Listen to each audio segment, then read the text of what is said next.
Hey guys, number one Marmaduke fan here. I just read Kyrie Part 2, Exiles in Wasteland by Matt Crotts, and this series is a very high recommendation for me. It's so much fun, and I've said this in my previous reviews, but he's a history nerd, and he knows how to just put a few little history nerd details in that make the world seem more real without bogging you down with a lot of history nerd stuff. I think he could.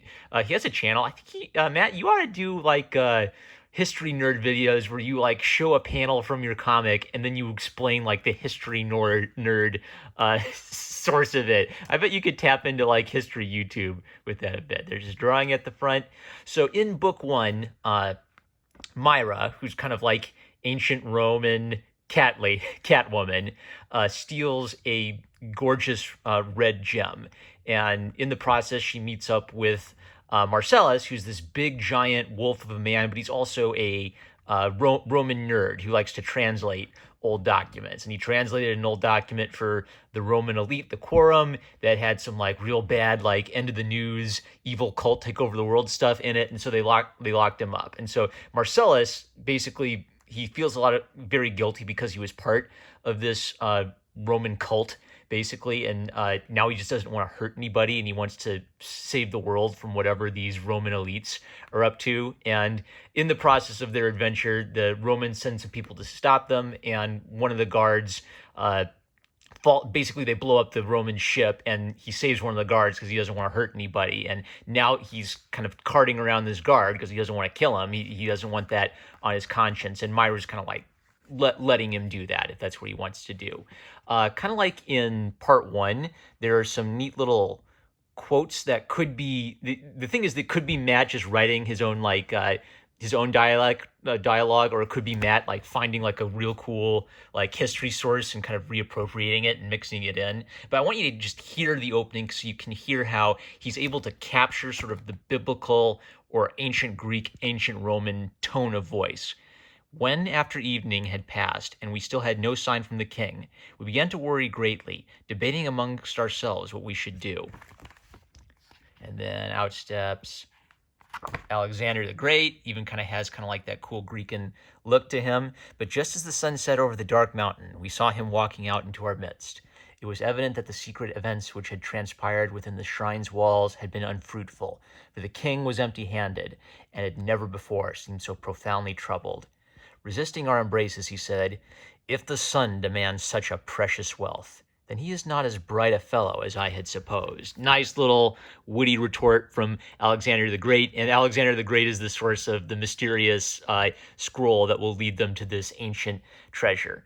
Then when there's some more like ancient biblical language kind of stuff, and then it switches over to dialogue, and the dialogue is a little bit more normal, right? So Matt is also writing in he's good at code switching. He can code switch between ancient, mysterious, academic writings and then just guys like chatting with each other about stuff. And there's this really, nice line, stranded, like Aeneas cast ashore. And Marcellus asks, "Yes, but will Dido prove the rescuer?" Great, because they're just chatting about, like for ancient Romans, Greek myths is sort of like, it's like they're making a movie reference to the Avengers movie, right? Like it's just a very natural part of their culture that they use to communicate with each other.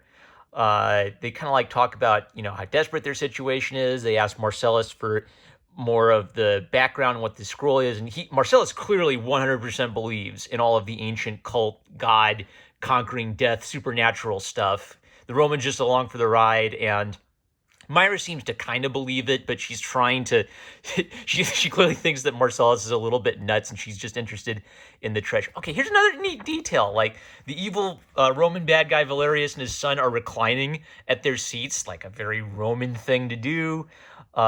And there's this great conversation where Marcellus explains that every culture has a version of this myth where you conquer death. And in Greek, it's like the staff of...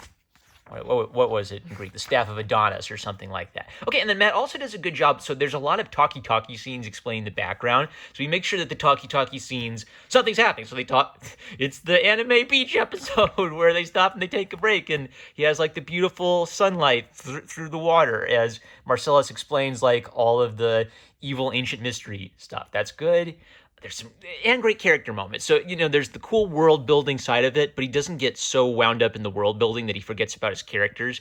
There's a really great back and forth between the Roman soldier and Marcellus about loyalty, where Marcellus was part of the quorum, which meant he was part of an evil secret society, right? So that was illegal. And then he betrayed the quorum and betrayed Rome. So he's like twice a traitor, and he was a famous Roman legionary. He's betrayed that. So the Roman soldier doesn't like any of that. He sort of sees Rome as himself. If the Romans capture him, it doesn't matter if he's a captive. The fact that he failed to stop them means he'll be guilty of treason and executed. And he sees it as Rome's right to execute him.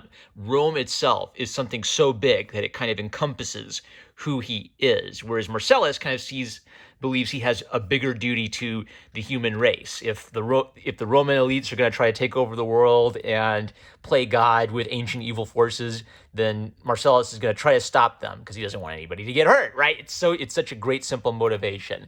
I highlighted this because then he also doesn't forget to have it be fun. Welcome to Jackal's Rest, boys. The most rottenest heap of rock this side of the Empire.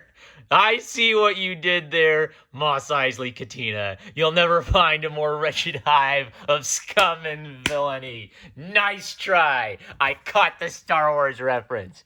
Then there's like this really neat thing where they meet the slavers, and the Romans hate these people because they hate slavery and they see themselves as free, but to the slavers, all Roman culture is slavery by another name. They enslave you by making you part of their culture or something. There's this neat cultural divide where all the black slavers instantly hate the Roman guy. They can tell who he is from a mile away. They mistreat him because he's Roman and they hate Romans, right? So there's this great, a realistic back and forth between these cultures where they like to keep to themselves and they have their own biases and attitudes towards other cultures, and the Roman Empire especially, because the Roman Empire is a power player.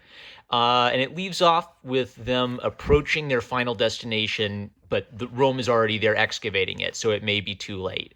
And the epilogue leaves us with a nice little sting for the end that I won't spoil. I will show you some of the cool art. So cool art. Donald Kirby, really nice. It looks like Conte crayon with ink on it. And then Megan Llewellyn. And they've got their Twitter handles here. Nice. Looks like a really delicate ink wash to my eye. And then Simon James Fletcher. That's lovely. What a great book. I will link to Matt Crotts' channel and his Twitter. 2 books out so far in Kyrie.